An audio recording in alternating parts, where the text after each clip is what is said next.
Pandora एक बार फिर सांस ले रहा था। जंगलों में इक्रन के पंखों की सरसराहट थी। पेड़ों की जड़ों में एवा की धड़कन बह रही थी और समुद्र की लहरें मेदकाइना कबीले के गीत गा रही थीं। युद्ध के घाव अब भी मौजूद थे, लेकिन वे भर रहे थे। जेक सली अब सिर्फ एक योद्धा नहीं, बल्कि एक पिता था। उसकी आंखों में अब केवल लड़ाई नहीं, बल्कि भविष्य की चिंता थी। नेटीरी हर सुबह एवा से प्रार्थना करती, बच्चों की सुरक्षा के लिए, पैंडोरा की रक्षा के लिए। सली परिवार ने जंगल और समुद्र दोनों को अपना घर मान लिया था, लेकिन पैंडोरा की आत्मा जानती थी, शांति हमेशा स्थायी नहीं होती। पैंडोरा के दक्षिणी छोर पर, जहां ना तो घने जंगल थे और ना ही नीला समुद्र, वहां थी आग की धरती, ज्वालामुखियों की श्रृंखला, राख से ढकी पहाड़ियां और लावा की नदियां। यही रहते थे ऐश पीपल। वे भी नावी थे, लेकिन अलग। उनकी त्वचा धूसर, आंखें जलती हुई और दिलों में आग। कभी वे भी एवा के भक्त थे, लेकिन इंसानों की लालच ने उनका सब कुछ छीन लिया। उनकी नदियां जहरीली कर दी गईं, उनके पेड़ जला दिए गए, और जब उन्होंने एवा से मदद मांगी तो उन्हें लगा कोई जवाब नहीं आया। यहीं से जन्म हुआ नफरत का। ऐश पीपल का नेता था वरंग, एक ऐसा योद्धा जिसने बचपन में अपने माता पिता को आग में मरते देखा था। उसके लिए एवा अब एक मिथक थी। वरंग का विश्वास था, पैंडोरा को शुद्ध करने के लिए उसे जलाना जरूरी है। उसने अपने लोगों को सिखाया, आग को हथियार बनाना, लावा के साथ जीना और दर्द को शक्ति में बदलना। एक रात पैंडोरा की धरती कांप उठी। ज्वालामुखी से धुआं उठा, राख हवा में भर गई। जेक ने महसूस किया, यह सामान्य नहीं था। नेटीरी की आत्मा कांप उठी।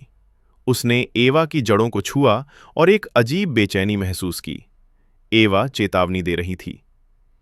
ऐश पीपल ने अचानक जंगलों पर हमला कर दिया। आग के तीर, धुआं और चीखें। पेड़ जलने लगे, जानवर डरकर भागने लगे। जेक ने अपने जीवन में पहली बार देखा, नावी नावी को मार रहे थे। ये युद्ध सिर्फ जमीन का नहीं था, ये विश्वास का युद्ध था। सली परिवार पर इसका गहरा असर पड़ा। बच्चों के दिल में सवाल उठने लगे। एक बेटा बोला, अगर वे भी नावी हैं तो हमारे दुश्मन क्यों हैं? दूसरा बोला, अगर एवा सब देखती है तो ये क्यों होने दे रही है? जेक के पास जवाब नहीं थे। नेतीरी के लिए यह युद्ध व्यक्तिगत था। उसने जंगल को जलते देखा, वैसे ही जैसे कभी इंसानों ने किया था। उसका दिल बदला चाहता था, लेकिन उसकी आत्मा एवा से बंधी थी। वो जानती थी, नफरत नफरत को ही जन्म देती है। जेक ने पुराने मानव रिकॉर्ड्स देखे। उसे पता चला, ऐश पीपल की धरती पर इंसानों ने सबसे पहले खनन किया था। वहां सबसे ज्यादा विनाश हुआ था। उनका गुस्सा बेवजह नहीं था।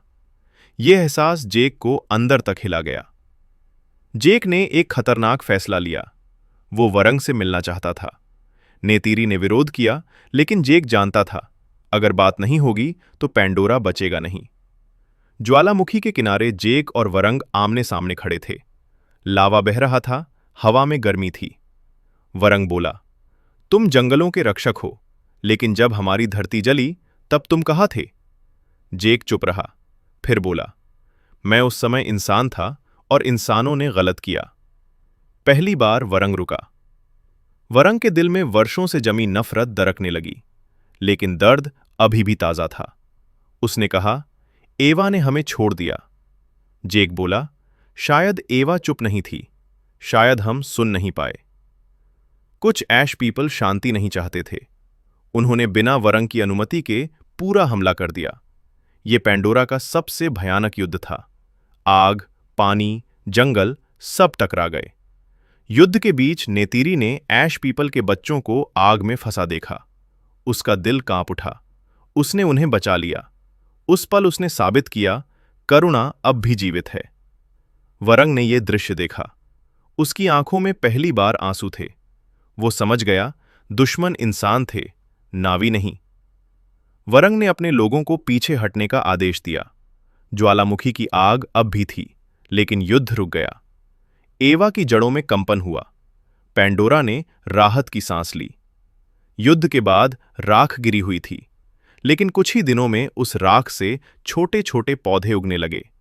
पेंडोरा ने फिर सिखाया, जीवन कभी हार नहीं मानता। जेक, नेतीरी और वरंग ने मिलकर पेंडोरा की रक्षा की शपथ ली। ऐश पीपल धीरे धीरे एवा से फिर जुड़ने लगे।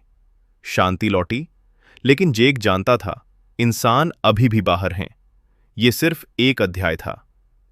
पेंडोरा ने एक बार फिर सिखाया, जब दर्द को आग बना लिया जाता है तो सब जलता है, लेकिन जब दर्द को समझ में बदला जाता है तो राख से भी जीवन उगता है।